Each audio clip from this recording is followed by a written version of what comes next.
Ndugu zangu, kwa niaba ya mwenyekiti wetu wa Chama cha Mapinduzi mkoa wa Singida, alitamani kushiriki na sisi kwenye tukio hili, lakini kutokana na misiba ile ilikuwa na mwingiliano, yuko kwa ndugu yetu marehemu Lukuvi, ameenda kushiriki kule.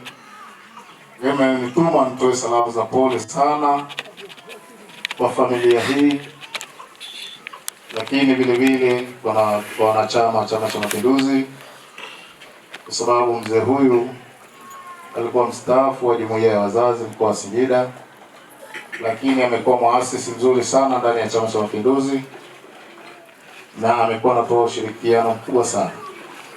Kwa hiyo Chama cha Mapinduzi kwa Singida imepata pengo kubwa sana kuondokewa na mtu huyu, lakini kwa sababu sote tumeandikiwa kifo, mwenzetu ametutangulia kwa ahadi ambayo imetokea, tuendelee kumwombea. Na mara nyingi misiba kama hii huwa inaistua kwa sababu ni ya ghafla, lakini Mwenyezi Mungu yeye kila mwanadamu anamwandaa kwa namna ya kusafiri.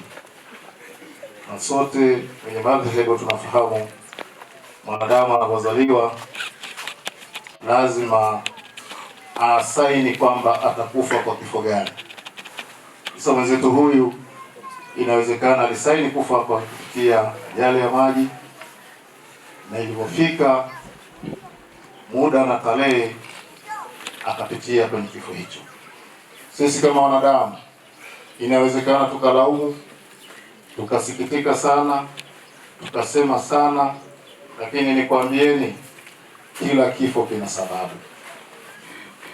Na hii sababu ni kwa sababu ya kumweka kando Israeli asionekane ndiye kachukua roho ya mwanadamu huyo aliondoka.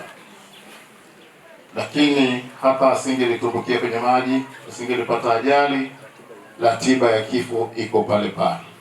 Kwa ndugu na jamaa na marafiki, tukuombeeni wote tukipokea kifo hiki kwa namna iliyotokea, kwa sababu Israeli amefanya kazi yake, lakini kwa sababu alimuomba Mungu asiwe analaumiwa, na Mungu akasema itakuwepo sababu itakayosababisha wanadamu waweze kukutwa na mauti, ili wewe Israeli usionekane ndiye msababisho wa kutoa roho hii. Wanadamu wengi tunaweza tukabaki na maswali mengi kuulizana, lakini waumini wote mnatambua kwamba kifo lazima kiwe na sababu. Hakuna mwanadamu asiondoka na sababu. Kwa hiyo sababu ya mwenzetu imemfika kwa sababu tarehe yake na dakika zake zilifika za kuondoka duniani. Cha msingi kikubwa tuendelee kuamini hivyo na tuendelee kumwombea Mungu ili apate nusura, na tuwatakieni safari njema wale ambao mnakwenda kumsindikiza hadi mahali atakapokwenda kupumzika. Tuombeeni kwa Mwenyezi Mungu muweze kutembea salama na mfike salama ili kuhifadhi ndugu yetu. Baada ya kusema maneno hayo, niwashukuruni na niwatakieni safari njema.